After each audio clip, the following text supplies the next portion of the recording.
প্রায় ৭০ ঘন্টা চোর পুলিশ খেলার পর অবশেষে পুলিশ ধরেছে সাইফ আলী খানের হামলাকারীকে। গত রোববার ৭ সকালে পুলিশ মুম্বাইয়ের ৩৫ কিলোমিটার দূরে থানে ওয়ারগিল এলাকা থেকে হামলাকারীকে গ্রেফতার করেছে।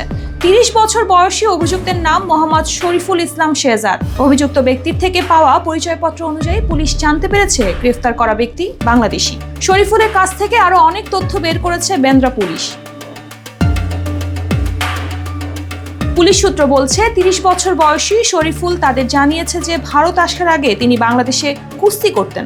তার দাবি জেলা ও জাতীয় স্তরের কুস্তি চ্যাম্পিয়নশিপে অংশ নিয়েছেন তিনি। কুস্তিবিদ বলেই সাইফকে আক্রমণের সময় তার গায়ে এতটুকু আঁচড়ও লাগেনি বলে অভিযুক্ত দাবি করেছেন। তবে আগস্টে মুম্বাই এসেছিলেন অভিযুক্ত। এরপর থেকে ভারতের নানা জায়গায় কাজ করছেন শরীফুল।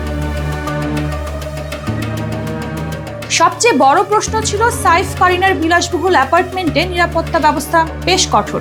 বায়োমেট্রিক ছাড়া তাদের ফ্ল্যাটে প্রবেশ করা সম্ভবই নয়। সাইফ কারিনার বিলাসবহুল অ্যাপার্টমেন্টের কঠোর নিরাপত্তা পেরিয়ে কিভাবে প্রবেশ করলেন এই হামলাকারী? বিল্ডিং এর ফায়ার এক্সিটের সিঁড়ি ব্যবহার করে অ্যাপার্টমেন্টে প্রবেশ করেন হামলাকারী। এরপর বাথরুমের কাঁচ ভেঙে তৈমুর জেয়ের বেডরুমে পৌঁছে গিয়েছিলেন সেই ব্যক্তি। অজ্ঞাতনামা ব্যক্তিকে দেখে ভয়ে চিৎকার করে উঠেছিলেন সাইফ কারিনার বাসার পরিচারিকা। এরপরই সাইফের উপর হামলার ঘটনাটি ঘটেছিল। জানা গেছে এই ঘটনা ঘটার পর সকাল ৭টা পর্যন্ত তিনি আশেপাশেই ছিলেন। এদিকে আক্রমণকারীকে ধরার জন্য পুলিশ চিরুনি তল্লাশি চালাচ্ছিল। আর এদিকে হামলাকারী ব্যান্দ্রার পটবর্ধন এলাকার এক বাস স্টপে ঘুমাচ্ছিলেন। এরপর দাদার ওয়ার্লি আন্ধেরি হয়ে থানেতে গিয়েছিলেন অভিযুক্ত শরীফুল। তারপর সেখান থেকে গ্রেফতার করা হয় তাকে। মোবাইল অ্যাপ ব্যবহার করে পরোটা, ডিম আর পানির বোতল কিনেছিলেন অভিযুক্ত। পুলিশি জেরায় উঠে এসেছে যে শরীফুল শিলিগুড়ি সীমানা দিয়ে ভারতে এসে মুম্বাইয়ে এসেছেন। গত অগস্ট থেকে মুম্বাইয়ে আছেন অভিযুক্ত।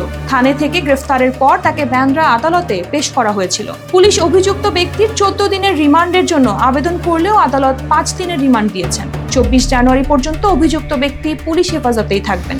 যদিও মোহাম্মদ শরীফুলের আইনজীবী সন্দীপ সেখানে বলেছেন অভিযুক্ত যে বাংলাদেশি তার কোনো প্রমাণ নেই। পুলিশের দাবি যে অভিযুক্ত ৬ মাস আগে মুম্বাইয়ে এসেছেন। এদিকে অভিযুক্ত ব্যক্তির আইনজীবীর দাবি শেহজাদ ৭ বছর ধরে পরিবারের সঙ্গে মুম্বাইতে আছেন। সন্দীপ সেখানে আরো বলেছেন অভিযুক্তের নাগরিকত্ব বদল করে পুলিশ এই মামলার ফোকাস ঘোরাতে চাইছে। তার দাবি শরীফুলের কাছ থেকে পুলিশ কোনো কিছু উদ্ধার করতে পারেনি। এদিকে সাইফ আলী খান সুস্থ হয়ে ওঠার পথে, তবে চিকিৎসকরা জানিয়েছেন তাকে পুরো বিশ্রামে রাখা হয়েছে।